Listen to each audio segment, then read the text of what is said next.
Dans le podcast Prisme, je donne la parole à des anonymes qui témoignent de leur histoire.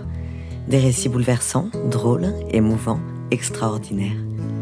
Dans cet épisode, Virginie Lefebvre va nous raconter son parcours surprenant de flic à médium. Je suis Maude Thibault. Bienvenue dans Prisme.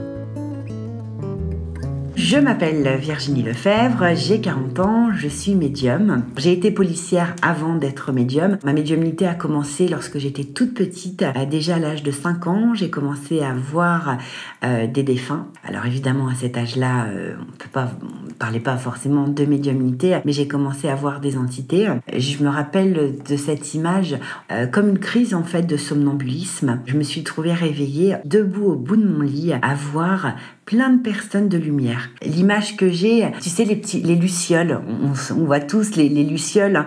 Et bien en fait, j'avais cette image, mais de personnes adultes, vivantes, grandes, comme nos parents, quand t'es une petite fille de 5 ans. J'étais entourée en fait pour moi de lucioles. Et je me suis trouvée donc réveillée, entourée de ces formes. Et là, je me suis mise en fait à crier, à appeler ma mère. Donc est arrivée, du moment où elle a allumé la lumière, tout s'est arrêté. En sachant que j'étais réveillée, puisque je me souviens me trouver au bout de mon lit, debout en fait entre le mur et le lit, et j'étais réveillée. Lorsque je les voyais, j'étais réveillée. Donc on peut pas parler de cauchemar, dans le sens où je me souviens de cette gêne, en me disant mais je vais tomber, je suis entre mon lit et le mur, mais qu'est-ce que je fais? J'ai peur, pourquoi je suis debout? Et toutes ces personnes en fait autour de moi. Donc là, ça a été, pour une petite fille de 5 ans, ça a été, je dirais, traumatisant, oui et non, puisqu'aujourd'hui j'en ai encore le souvenir. Aujourd'hui ça me fait rire, mais à l'époque oui, c'était un peu paniquant quand même. Pour ma mère, pour mes parents à cette époque-là, c'est un cauchemar. Donc voilà, on retourne se coucher. Après, j'ai eu un événement marquant 4 ans après. Ma grand-mère maternelle avait fait un AVC. J'étais très proche de ma grand-mère maternelle, donc on va pas forcément me dire voilà, mamie a fait un AVC. Oui, mamie a un problème, elle est à l'hôpital. Et donc j'ai mes tantes qui sont arrivées d'un peu partout, puisque ma famille n'est pas que sur le Havre. J'ai une de mes tantes qui m'a entendue une nuit hurler « Adieu mamie ». Donc une de mes tantes s'est levée, est venue dans ma chambre, je dormais. Et le lendemain, lorsque je me suis réveillée, donc ma tante aussitôt, une de mes tantes donc, est venue me voir en me disant « Mais est-ce que tu vas bien? Est-ce que tu te rappelles cette nuit ?»« Non, je me rappelle pas, je sais pas, qu'est-ce qu'il y a ?»« Non, rien, tu te rappelles pas ?»« Non, je me rappelle pas. » Et en fait, cette fameuse nuit-là, l'hôpital avait appelé quelques minutes après mes parents et mes tantes pour qu'ils viennent au chevet de ma grand-mère qui était en train de partir. Donc ça avait été un événement à 9 ans qui avait été extrêmement marquant aussi, plus pour ma tante que pour ma mère. Après, par la suite, ça s'est, je dirais, affiné, ça a pris une autre ampleur à l'âge de 13 ans, où là, j'ai fait de l'écriture automatique. Je ne gérais absolument pas l'écriture automatique. À 13 ans, je faisais mes devoirs, ça devait être un exercice de science d'ailleurs que j'étais en train de faire sur mon bureau. Et ma main donc s'est mise à trembler, à écrire toute seule en fait d'elle-même. Donc c'était très intéressant puisque cette jeune fille, Caroline d'ailleurs je m'en rappelle, me parlait, m'expliquait comment elle était décédée. Elle avait été contaminée suite à une transfusion sanguine, donc elle avait une maladie, le VIH, ce qu'elle avait fait sur Terre, ce qu'elle avait vécu sur Terre, qu'elle avait une fratrie, ses parents. J'avais l'impression d'être un peu pour elle une confidente dans cette écriture qui a duré peut-être 20 minutes, une demi-heure. Et c'était intéressant, j'arrivais pas à enlever le stylo, à stopper l'écriture, parce que d'un côté, j'étais aussi tellement dans ses paroles, c'était extrêmement intéressant. J'ai perdu mon papa brutalement à l'âge de 15 ans. Donc, suite à son décès, j'ai commencé à voir à nouveau ces fameuses formes lumineuses. J'ai eu la chance aussi, une de mes tantes vivait en Corse, elle était énergéticienne, et de travailler en fait avec elle les auras. C'est une couche énergétique qu'on a autour de notre corps physique, c'est-à-dire qu'elle pensait à quelque chose qu'elle aimait ou qu'elle n'aimait pas. Et en fonction de son aura, je réussissais à lui dire, là tu penses à quelque chose que tu n'aimes pas, parce que ton aura il est tout petit. Là, tu penses à ce que tu aimes parce que l'aura, il est immense. Donc, elle m'a fait travailler en visualisation de l'aura, chose que j'ai très peu aujourd'hui. C'est pas quelque chose qui me plaît plus que ça, que de voir les auras. Quelque temps avant que mon grand-père maternel décède, j'ai eu la chance de l'avoir jusqu'à mes 28 ans. Effectivement, j'expliquais à mon grand-père, il était très fier, c'était un militaire, il était extrêmement fier que je sois dans la police. Et je lui expliquais aussi, tu sais papy, je fais autre chose, je vois, j'entends les défunts et je fais des communications avec les défunts. Et là, aussitôt, mon grand-père, c'était quelqu'un d'assez peureux quand même, m'a dit « Oh là là là là, fais attention, tu sais, moi, dans toute ma jeunesse, j'ai vu des personnes venir frapper chez ma mère.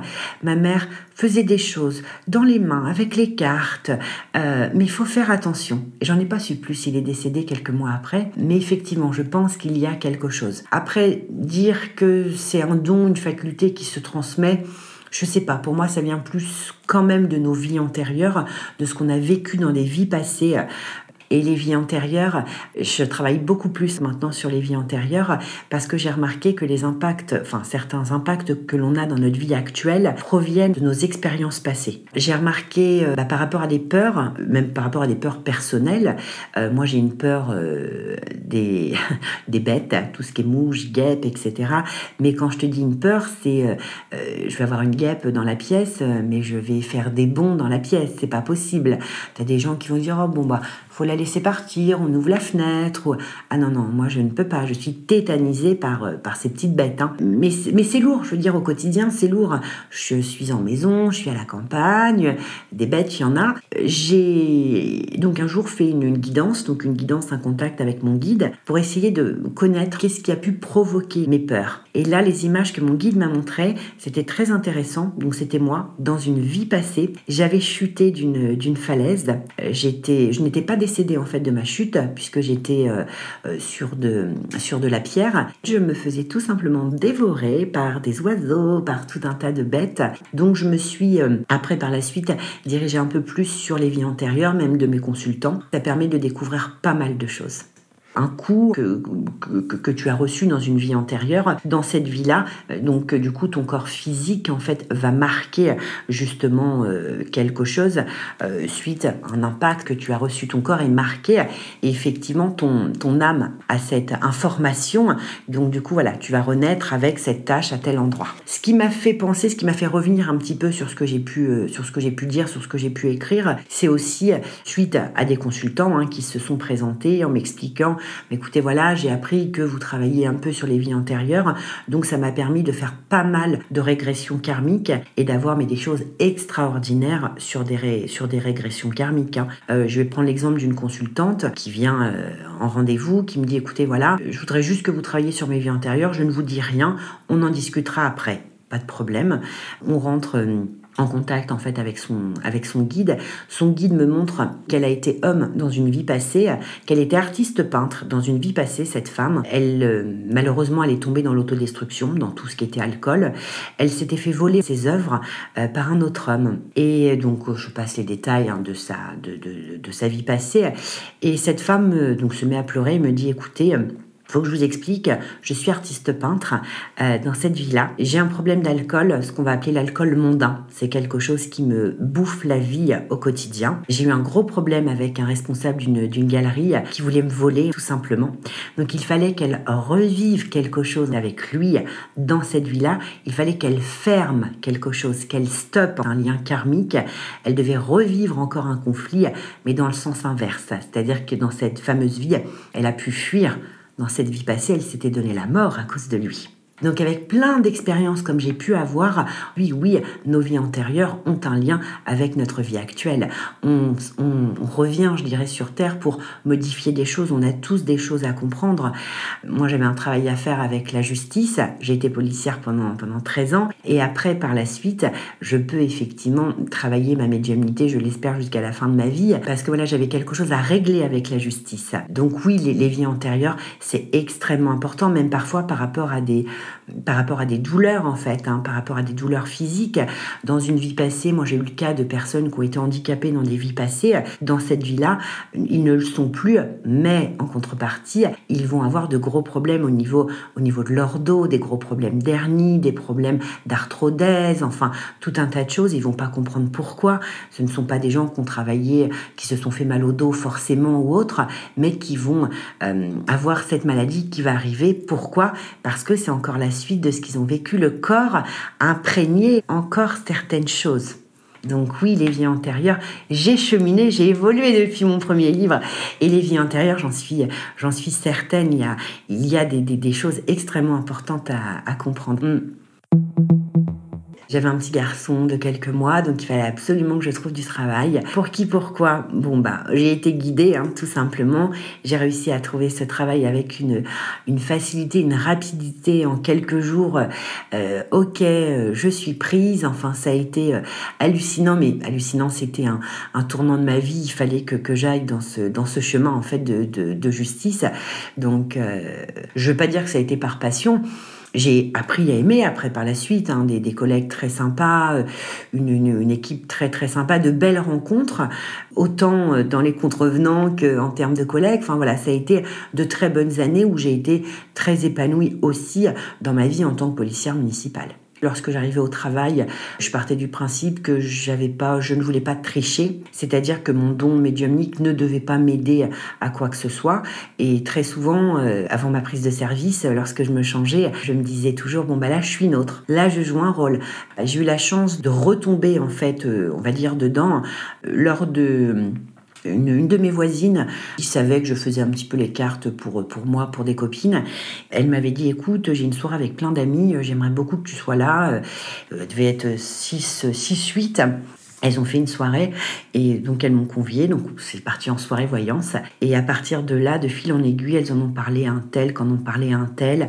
Et depuis, ça ne s'est jamais arrêté. En faisant les cartes à ce moment-là, ma clairaudience et ma clairvoyance, je développais ma clairaudience et ma clairvoyance. Donc il fallait que je reprenne ce côté spirituel à ce moment-là. C'était extrêmement intéressant. Je n'étais pas autant dans la médiumnité, je faisais de la voyance, j'avais de la clairaudience et de la clairvoyance. La médiumnité, le contact avec les défunts, lui a quand même commencé, je dirais plus dans mes 30 ans, grâce à la voyance.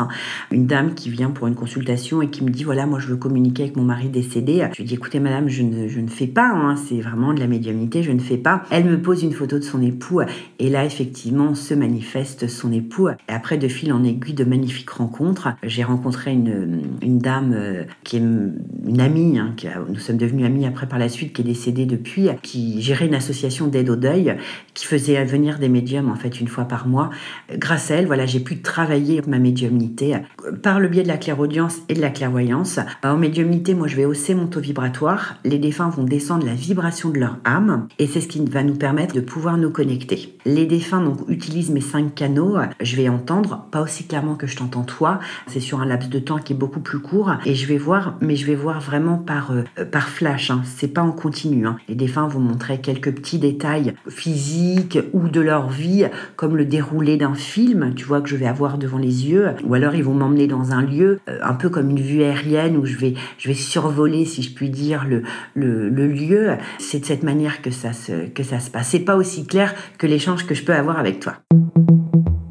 Quand vous prenez un rendez-vous avec un médium, déjà, aucune information par rapport au nom de famille. Ne donnez jamais votre nom de famille. Ne passez pas non plus par le biais des réseaux sociaux pour prendre un rendez-vous pour une séance médiumnique. Maintenant, les gens sur leur profil Facebook et compagnie vont mettre toute leur vie, donc absolument aucune information. Donc déjà, vous arrivez, je dirais, en terrain neutre, quitte même à prendre le rendez-vous avec un autre prénom, peu importe. Je reçois des personnes, beaucoup d'hommes d'ailleurs, qui viennent en m'expliquant, mais écoutez, voilà, mon véritable prénom, c'est un tel. J'ai pris rendez-vous sous un faux prénom parce que je me dis que vous étiez policière avant, que vous pouviez faire des recherches. Bon, autrement, j'étais policière municipale, je n'étais pas en renseignements généraux. Mais bon, il faut vraiment aller dans il faut, je dirais, pourquoi pas, voilà, le vivre. Que les gens n'y croient pas, c'est une chose. Mais après, il y a l'agressivité aussi des gens, parfois. On peut voir, parfois sur des réseaux sociaux, des gens qui insultent. Oui, c'est des charlatans, c'est ceci, c'est cela. Je dirais à ces personnes, écoutez, vivez-le et après voilà, vous pourrez vous permettre en fait de juger. J'ai reçu une famille il y a quelques années et un des jeunes hommes, donc un des fils, ne croyait absolument pas à la médiumnité. Il a été très clair dès le début en m'expliquant voilà qu'il était là par rapport à ses sœurs, que lui ne croyait absolument pas, pour lui que c'était pas possible qu'il y ait quelque chose en fait après, que le rendez-vous avait été pris par une de leurs amies avec le téléphone d'une de leurs amies, d'une amie de leur sœur, de ses sœurs, parce que pour lui c'était impossible. Je pense qu'il voulait mettre un peu la pression. J'ai adoré sa franchise d'ailleurs. Et au bout de 10 minutes, il pleurait. Donc, j'étais pas contente qu'il pleure, évidemment, mais j'étais contente de pouvoir lui apporter les preuves que sa maman, en fait, était là. Sa maman a relaté leur vie à tous ses enfants. Et ça, c'est important. Je pense que c'est ce qui l'a fait se dire, mais comment elle peut savoir que ma mère est décédée de telle maladie? Comment elle peut savoir que ma mère nous appelait comme ça, que ma mère a fait ci, que ma mère a fait ça? Et en fait, la maman a donné un détail très important sur lui, concernant son enfance, que très peu de personnes, hormis ses sœurs, je pense, pouvaient savoir. Donc là, ça a été le détail qui l'a fait partir en sanglots. Jeune femme dont sa maman était décédée, qui n'avait pas pu en fait être aux obsèques de sa mère par rapport à une distance, très grande distance kilométrique. Et lorsque sa maman décédée s'est manifestée, elle s'est manifestée avec une robe blanche, comme une robe de mariée. Et là, en fait, la jeune fille s'est effondrée en pleurs parce qu'elle avait fait envoyer une robe blanche pour que sa maman puisse être enterrée de cette manière, puisqu'elle avait eu un mariage qui avait été raté, qu'elle disait toujours à sa fille « J'aimerais tellement porter une robe de mariée à nouveau, et si un jour je meurs, j'aimerais porter une robe de mariée. » Donc là, elle savait que c'était sa maman qui était là. Moi, ça m'apporte beaucoup de plaisir. Beaucoup de plaisir parce que j'ai l'impression de mettre en lien des familles qui n'ont pas eu le temps de se dire certaines choses ou qui ont encore des choses à se dire. Moi, ça m'apporte beaucoup d'amour, beaucoup de satisfaction que ces personnes puissent guérir, avancer, se dire qu'il y a autre chose en fait après la mort. En médiumnité, réussir un contact avec une âme errante, c'est très compliqué, tu vas le ressentir, tu vas être tout de suite très fatigué, tu vas être gêné. Au niveau des âmes errantes, donc on a des âmes qui ne montent pas forcément en fait dans l'au-delà. Ce sont donc des âmes qui vont rester entre les deux sphères, entre la terre, entre l'au-delà. Ces âmes vont, elles, s'accrocher malheureusement au corps physique de certains. Donc lorsqu'on est fatigué, lorsqu'on n'est pas bien, parfois on peut dire je me sens pas bien, je me sens pollué, parce que l'entité va s'accrocher à vos énergies, à votre corps physique, au corps énergétique, et va pomper en fait les énergies de votre corps. Ça, c'est quelque chose qui arrive lorsqu'on a un mal-être, lorsqu'on n'est pas bien. L'entité va en profiter, je dirais, d'une faille, tu vois, pour pouvoir incorporer notre corps physique. Ces âmes, elles restent errantes parce que ou elles n'ont pas accepté leur départ, ou elles n'ont pas effectivement accepté de partir dans l'au-delà. Lorsque l'on décède, on prend conscience de tout ce qu'on a fait sur Terre, de tout ce qu'on a vécu. On doit également pardonner. Mais ce qui est intéressant, c'est qu'on a les tenants et les aboutissants. Parce que parfois, nous sommes en colère sur Terre. Je prends l'exemple, par exemple, de conflits familiaux. On va se dire, tiens, mon père ou ma mère m'ont rejeté, m'ont renié. Je suis en colère toute cette vie contre eux. Et en finalité, vous allez arriver dans l'au-delà, mais vous allez comprendre pourquoi le père ou la mère vous a rejeté. C'est peut-être que le père a tout simplement été mis à l'écart à cause de la mère. Vous voyez, tout a un sens. On comprend pourquoi il y a eu des conflits, pourquoi. Donc l'âme doit pouvoir pardonner tout en comprenant tout ce qu'il s'est passé. Mais certaines âmes n'ont pas envie forcément d'évoluer. Elles n'ont pas envie de faire, je dirais, ce premier travail pour pouvoir évoluer. Donc dans ces cas-là, elles vont rester, je dirais, errantes. En termes de temps, elles peuvent très bien rester des années.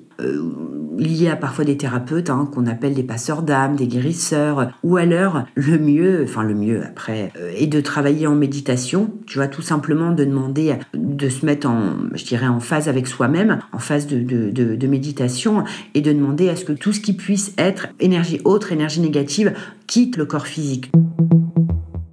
Je suis fan de la lithothérapie. Je crois beaucoup en fait aux bienfaits des pierres. Tu as des pierres qui vont t'aider par rapport au taux énergétique, tu as des pierres qui vont t'aider pour l'apaisement. Il y a également des pierres telles que l'œil de tigre ou l'obsidienne. Ça va être des pierres de protection. Lorsque il y a des gens négatifs ou des choses comme ça, c'est la pierre qui va absorber tout le négatif. Donc au bout d'un moment, cette pierre, elle peut très bien se casser sans que tu l'aies heurtée sur quoi que ce soit. C'est que la pierre, elle a fait son travail. Elle a pris tout le négatif. Et bien dans ces cas-là, cette pierre, on la jette et on en reprend une autre. Je travaille également beaucoup l'aide de mes guides. On a tous un guide spirituel. Je fais beaucoup de méditation. Je me protège de plein de choses. Malheureusement, on est confronté aussi à la jalousie. On est confronté à tout un tas de mauvais sentiments.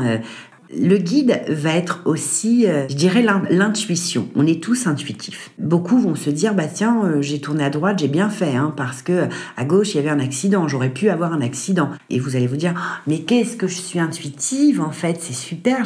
En fait, c'est le guide, tout simplement, qui transmet. Donc, te dire que tout le monde l'entend, non, ça va être vos ressentis qui vont parler.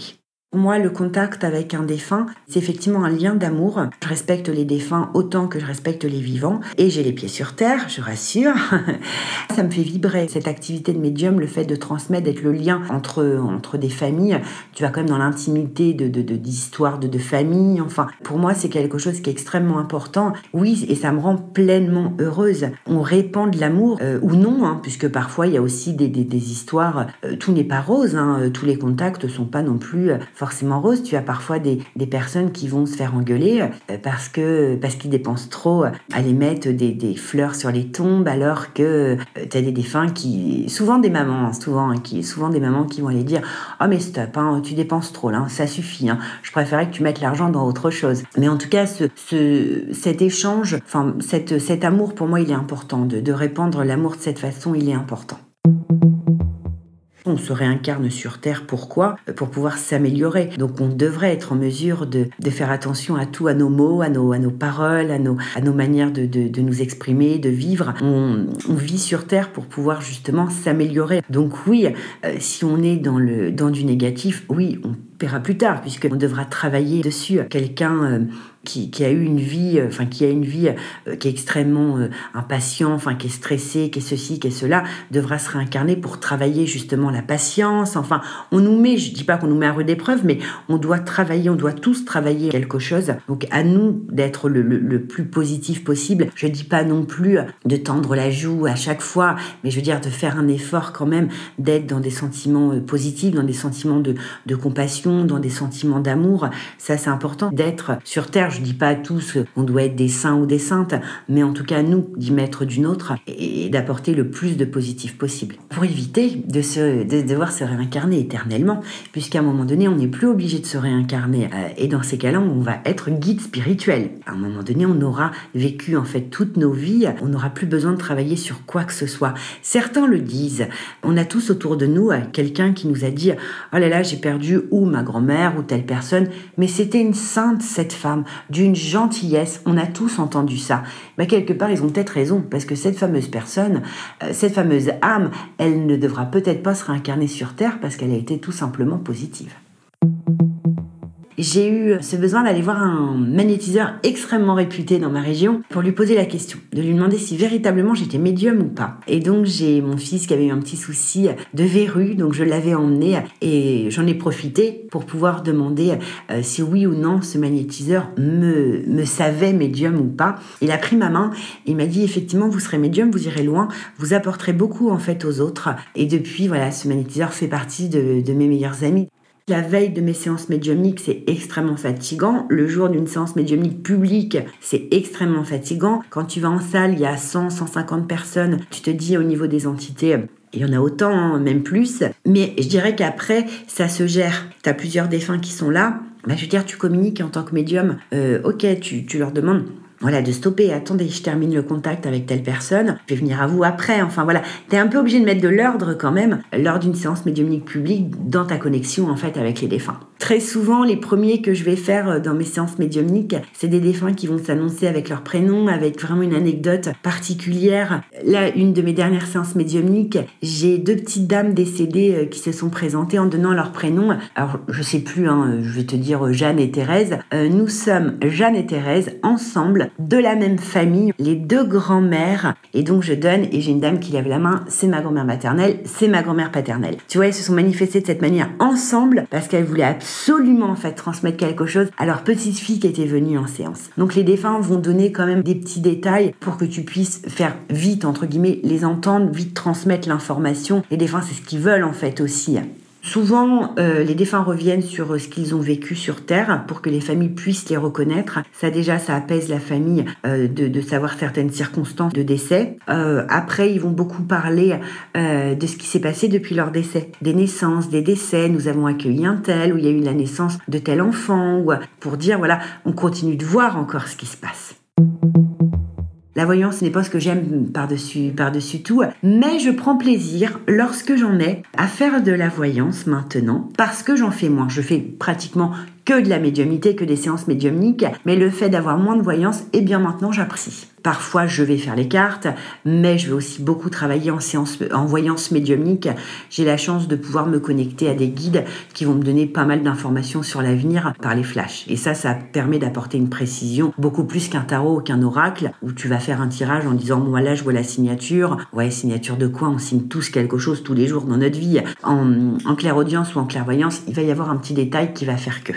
Tout est écrit, nos chemins effectivement sont écrits. Après les petits chemins que l'on va prendre, on peut toujours modifier en fait les choses. Tu vois, par exemple, si j'ai une personne qui vient me voir pour une séance de voyance, qui va me dire est-ce que je vais avoir mon examen, je vois l'échec en fait à l'examen, il n'y aura peut-être pas l'échec, parce que si lui décide suite à cette séance justement de réviser ou d'être un maximum dans les révisions, je veux changer mon destin, il changera peut-être ou pas son destin.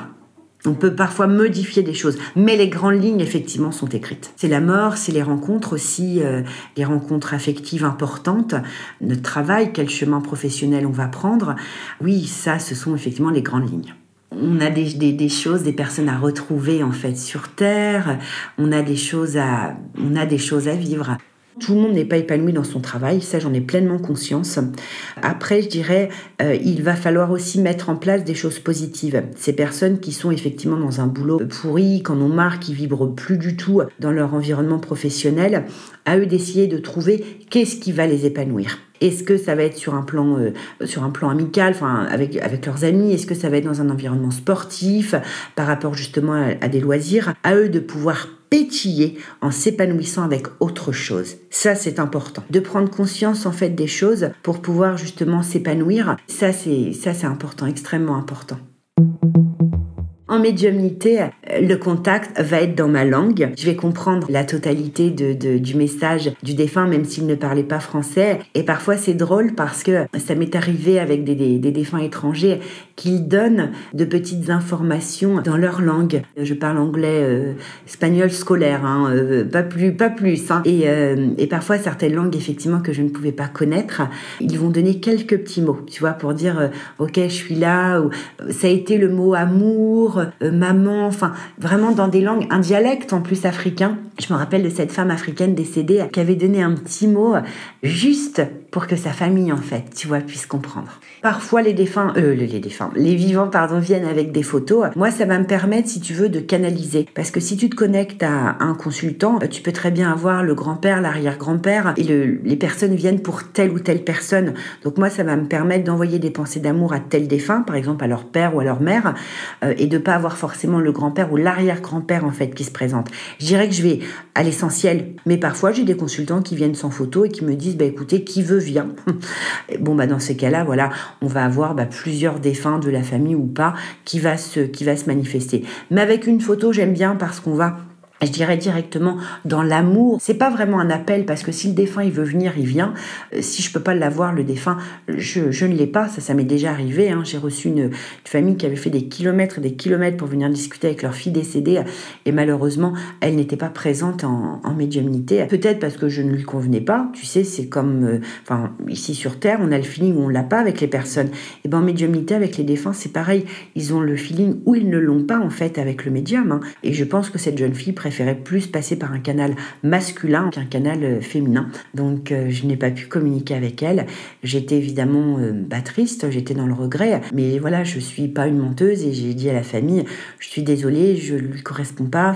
Allez voir plus un médium masculin si vous en avez un dans votre entourage, mais elle veut pas passer par moi et je suis désolée, quoi. Donc, ils font de la route, ils attendent le contact avec leur enfant et c'est difficile parce que les gens passent dans des séances par beaucoup de phases. Tu as la phase de pleurs parce que l'émotionnel il est tout de suite mis à rude épreuve. Donc c'est difficile, mais je dirais j'essaie d'être dans la bienveillance justement et dans l'amour. Déjà de leur dire ok, si vous voulez pleurer, pleurez, allez-y, mais ça va pas couper mon contact. Donc si tu veux, je vais très peu voir ou entendre les personnes pleurer parce que moi je suis dans ma connexion. Et après, les mots de leurs défunts vont les apaiser aussi beaucoup. Ça les a aidés à comprendre qu'il y avait quelque chose après, que leurs parents, leurs proches étaient bien. Et ça, c'est important. J'ai la chance, moi, de faire des conférences médiumniques un petit peu partout en France. Donc, je bouge dans toutes les villes, dans les associations d'aide au deuil. Et je me souviens être allée à Bourges, dans une association, d'avoir pris la photo d'un défunt. Et aussitôt, en fait, ce défunt, ça a été très fort. Ça a été fusionnel. On est rentré en communication, mais je vivais l'accident de ce garçon décédé d'un accident de moto. Je vivais l'accident à travers lui. J'étais sur la moto, j'ai pu voir vraiment des détails. À un moment donné, il me souffle à l'oreille de regarder son père, de donner, donc de dire à son papa tel prénom, donc c'était le prénom du père. Mais plein de petits détails, ça a été vraiment là un contact, je dirais, extrêmement fusionnel. On était dans une même vibration, ça a duré des minutes et des minutes, et ça a été extrêmement fort. Ça a été un des meilleurs contacts médiumniques, où voilà, mon corps physique ressentait les émotions, on était vraiment sur la même vibration, mais en continu pendant plusieurs minutes. Et il a porté à son papa qu'il continuait de le voir.